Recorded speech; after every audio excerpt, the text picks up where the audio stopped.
2017 પહેલા બધા આ જ આગેવાનો એક સ્ટેજ ઉપર હતા અને સમાજને વ્યસન મુક્તિ કરીને શિક્ષણનો અનેક પ્રયાસ એમાં થયો હતો. ક્યાંક સફળ થયા, ક્યાંક આગળ કરવાનું છે, પણ સમાજના આગેવાનોની એક છૂટતા આવે તો સમાજની સમરસતા આવે અને સમરસતા આવે એટલે આવનાર સમયમાં સમાજ શૈક્ષણિક રીતે, રાજકીય રીતે અને આર્થિક રીતે બીજાની હરોળમાં કઈ રીતે ઊભો રહી શકે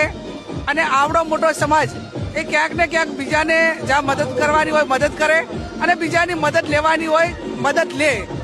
એક હાથે આપવું ને બીજા હાથે લેવું અને તમામ પ્રકારની આ જ્યારે એક સમરસતા દાખવવા માટેનો પ્રયત્ન કર્યો છે.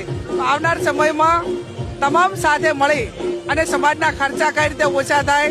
જે રીતે 3 જિલ્લાનું બંધારણ થયું એવું આખા ગુજરાતની અંદર ગોળ પ્રમાણે બંધારણ